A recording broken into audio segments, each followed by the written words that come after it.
नमस्कार, मैं doctor Vinay Singh Yadav, associate professor राजकीय महाविद्यालय बहरोड अलवर आपका इस कक्षा में स्वागत करता हूं, अभिनंदन करता हूं। और आज हम भारतीय राजनीतिक विचारकों में एक प्रमुख राजनीतिक विचारक हैं डॉक्टर भीमराव अंबेडकर, जो संविधान सभा की प्रारूप समिति के अध्यक्ष थे और संविधान निर्माता के रूप में इनकी ख्याति है। जवाहरलाल नेहरू की अंतरिम कैबिनेट में ये विधि मंत्री रहे हैं। इन्होंने जो महत्वपूर्ण विचार रखे, विशेषकर जो इनके सामाजिक विचार हैं, उन पर आज हम चर्चा करेंगे।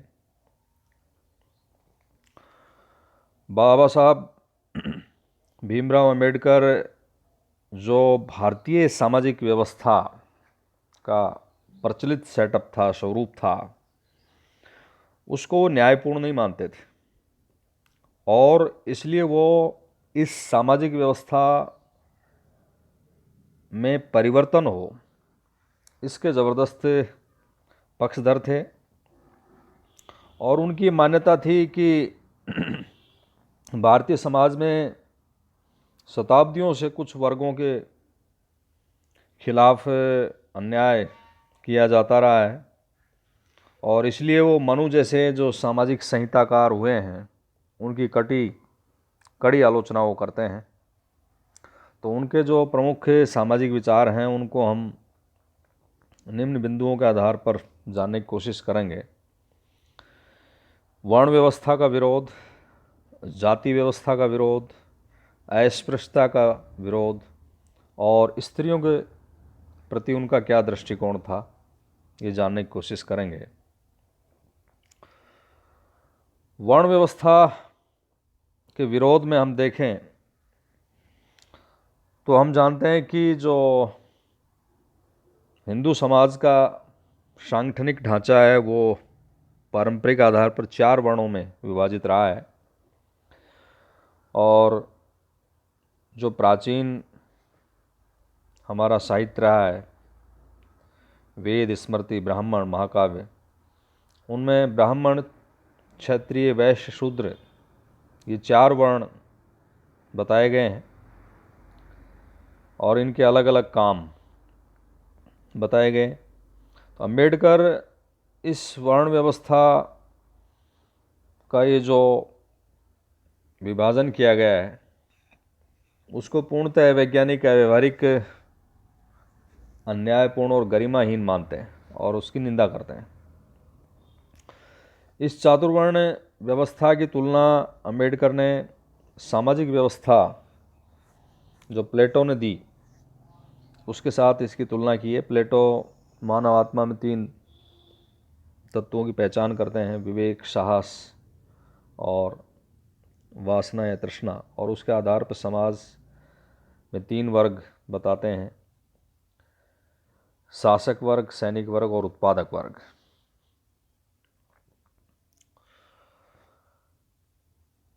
अंबेडकर इस वर्ण व्यवस्था पे पहला उनका जो आक्षेप है वो ये है कि ये जो वर्ण व्यवस्था के प्रतिपादक हुए हैं या जो संहिताकार हुए हैं, उन्होंने व्यक्ति की क्षमता की विभिन्नता की तरफ उन्होंने ध्यान नहीं दिया। व्यक्ति की क्रियात्मक क्षमता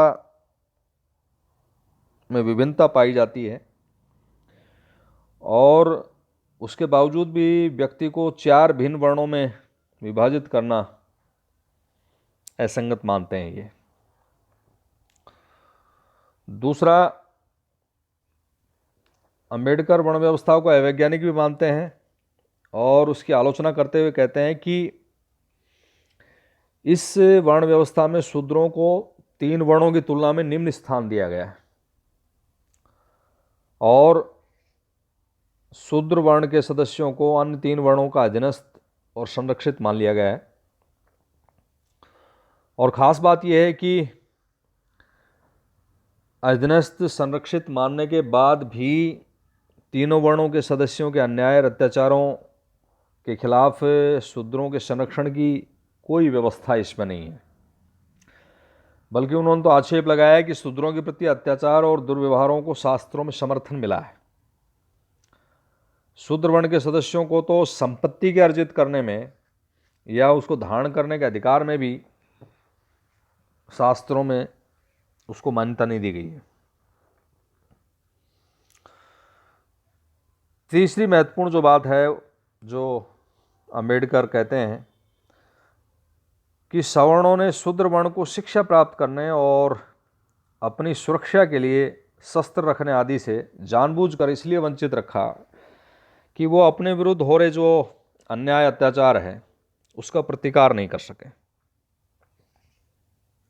और यही कारण था कि ये शूद्र वर्ण अपने खिलाफ जो अन्याय अत्याचार था उसका प्रतिकार करने में अक्षम रहे।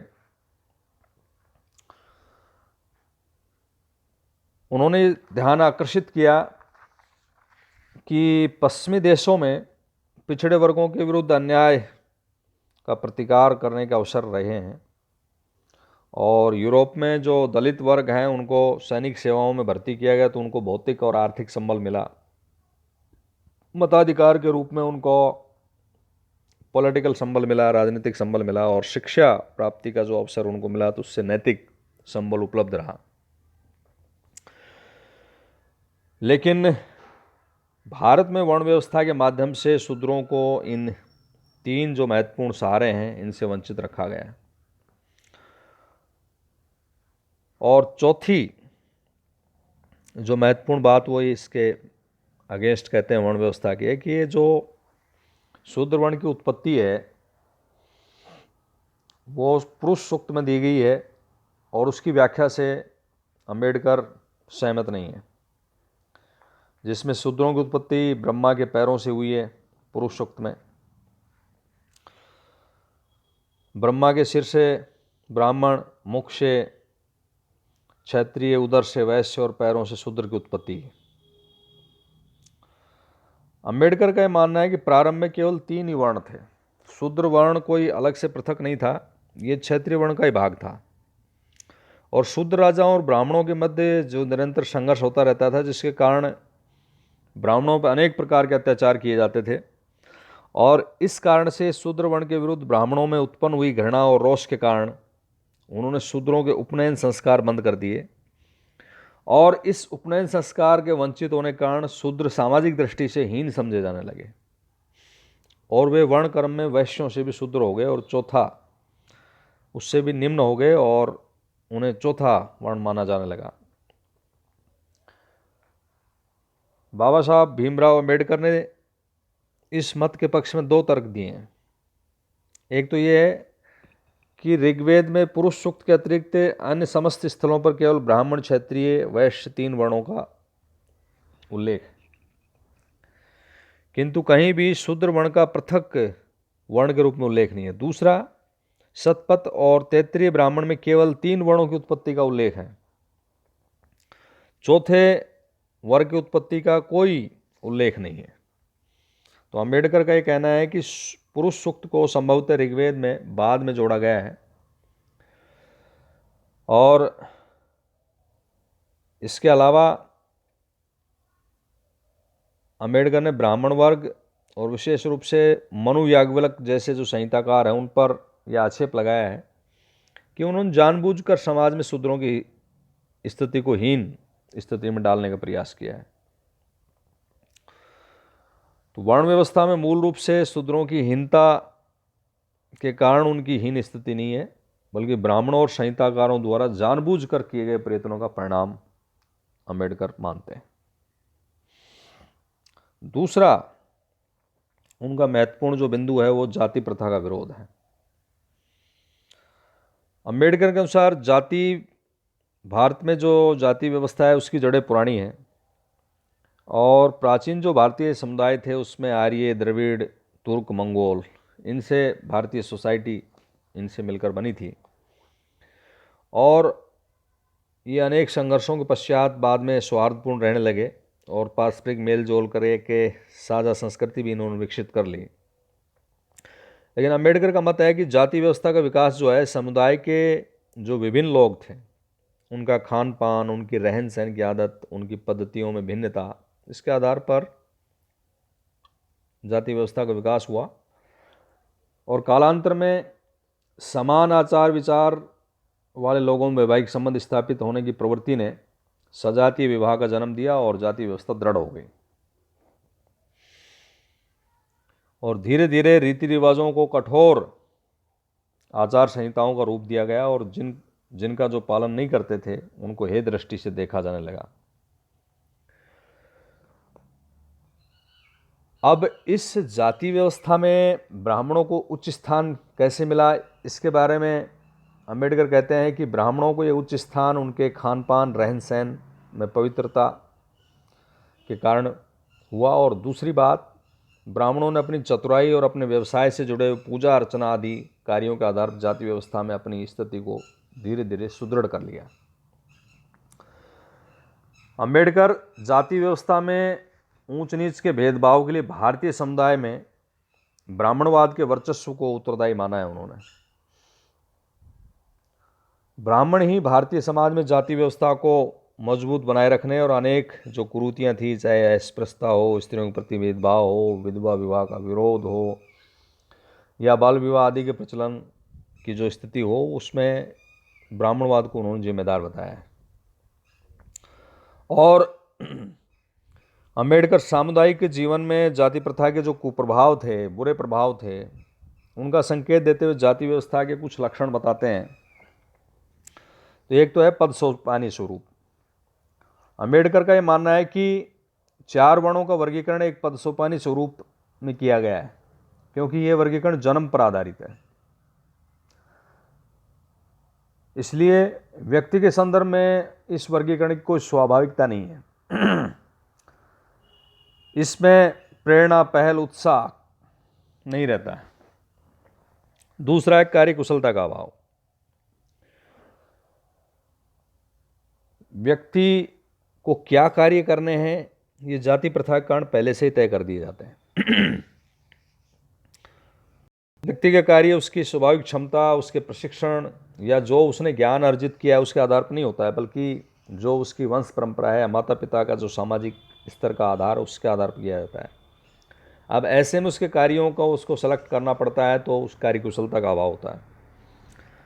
तीसरा है स्थैतिकता, कि जाति व्यवस्था के कारण व्यक्ति वंश क्रम से प्राप्त जो व्यवसाय है वो अपनी इच्छा से नहीं बदल सकता, और इस कारण जाति व्यवस्था सामाजिक स्थैतिकता को जन्म देती है। चौथा है संकीर्णता। अम्बेडकर का यह मानना है कि प्रत्येक जाति अपने अस्तित्व के प्रति अधिक चिंतित रहती है और परिणाम ये होता है कि जाति में दूसरी जाति के सदस्यों के साथ संबंध स्थापित करने की भावना नहीं रहती है, और ऐसे में जाति व्यवस्था जो है हिंदू समाज को खंडित कर देती है। एक है रूढ़िवादिता। जाति प्रथा के कारण व्यक्ति अनेक प्रकार जो अविवेक सम्मत और गरिमाहीन होने वाली जो रूढ़ियाँ हैं उनको परित्याग नहीं कर पाता, उनके साथ चिपका रहता है। वैवाहिक संबंधों में संकीर्णता देखी जाती है, बंद द्वार की व्यवस्था रहती है। इसमें जाति के सदस्य वैवाहिक संबंधों के लिए वर या वधू के चयन में अपनी जाति तक ही सीमित समझ कर दिए जाते हैं। यदि वो जाति के नियम को तोड़ते हैं तो उनको जाति के द्वारा बहिष्कृत कर दिया जाता है। इसी प्रकार सामाजिक विद्वेष का प्रसार भी होता है इससे। अम्बेडकर जाति प्रथा का सबसे जो आपत्तिजनक पक्ष मानते हैं वो है कि एक समुदाय दूसरे समुदाय के खिलाफ घृणा का प्रसार करता है, अपनी जाति के गौरव का बखान और दूसरी जाति के हीनता उजागर करने के प्रसंग देखने को मिलते हैं। तो जाति व्यवस्था के घातक प्रभाव होते हैं कि इस व्यवस्था में सामाजिक आर्थिक न्याय के लिए कोई स्थान नहीं होता। दूसरा, इसमें जनमत को जागरूक नहीं किया जाता, क्योंकि स्वतंत्र रूप से आकलन असंभव होता है। और तीसरी खास बात इसका कुप्रभाव ये होता है कि हिंदुओं में उदासीनता और आक्रमणता व्याप्त होगी और उससे कायरता का प्रसार हुआ है।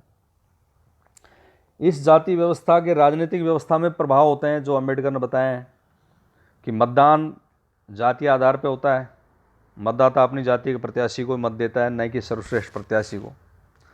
दूसरा, जो विशेष निर्वाचन क्षेत्र में बहुमत वाली जाति है वो जातीय बहुलता के आधार पर सीट पर कब्जा कर लेती है, और अल्पमत वाली जाति के सदस्यों को बहुमत रखने वाली जाति के पक्ष में मत देने के लिए बाध्य किया जाता है।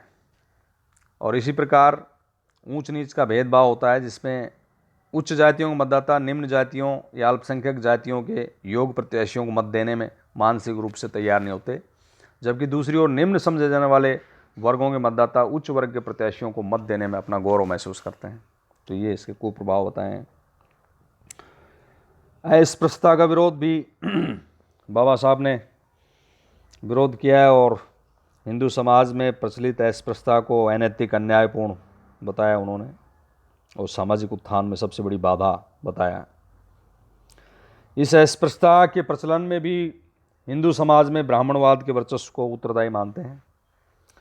दूसरा, उनका मानना है कि हिंदू समाज में गौमांस से खाने वालों को हीन दृष्टि से देखा जाने लगा, और जो लोग आर्थिक दृष्टि से कमज़ोर थे वो गौमांस खाने के लिए विवश थे, तो उन्हें सामाजिक दृष्टि से हेय और घृणित समझा गया। और तीसरा, अम्बेडकर ने अस्पृश्यता की उत्पत्ति के लिए हिंदू समाज के सदस्यों के द्वारा ब्राह्मणवाद के विरुद्ध विद्रोह करके जो बौद्ध धर्म अपना लिया उसको भी वो उत्तरदायी मानते हैं कि उन्होंने ब्राह्मणवाद को चुनौती दी, और इसी वजह से ब्राह्मणवाद के अंतर्गत संगठित समाज में उनको अस्पृश्य समझा जाने लगा। चौथा, उनका दृष्टिकोण जो महत्वपूर्ण है वो है स्त्रियों के प्रति दृष्टिकोण, और इसमें अम्बेडकर स्मृति और अन्य शास्त्रों की इस आधार पर वो आलोचना करते थे कि इसमें समाज में स्त्रियों की स्वतंत्र भूमिका प्रतिबंध लगाए हैं। मनुस्मृति में हम देखते हैं कि बाल्यकाल में स्त्रियों की रक्षा पुत्र करे, यौवन में पति, वृद्धावस्था में पुत्र करे, तो स्त्रियों को स्वतंत्रता प्रदान नहीं की जानी चाहिए, ऐसा मनुस्मृति में कहा गया। अम्बेडकर कहते हैं कि स्त्रियों के अन्याय का प्रमुख स्रोत इसी प्रकार के ग्रंथ रहे हैं। अम्बेडकर का मानना है कि स्त्रियों को शिक्षा और अन्य सामाजिक क्षेत्रों में पुरुष के समान अवसर मिलने चाहिए। हिंदू समाज में संपत्ति के उत्तराधिकार और निसंतान होने पर किसी पुत्र या पुत्री को गोद लेने, पुनर्विवाह आदि के प्रसंग में स्त्रियों के साथ भेदभाव किया जाता था। तो ऐसी स्थितियों को दूर करने के लिए, स्त्रियों की स्थिति में सुधार करने के लिए बाबा साहब भीमराव अम्बेडकर ने हिंदू कोड बिल को पारित करवाने के गंभीर प्रयास किए, और हिंदू कोड बिल में अन्य बातों के अतिरिक्त उन्होंने महिलाओं को संपत्ति के उत्तराधिकार और संतान को गोद लेने के अधिकार इसमें प्रदान किए गए। तो ये बाबा साहब के महत्वपूर्ण सामाजिक और विचार हैं, जिसमें वो वर्ण व्यवस्था, जाति व्यवस्था का, अस्पृश्यता का विरोध करते हैं और स्त्रियों की स्वतंत्रता के जोरदार पैरोकारी करते हैं। धन्यवाद।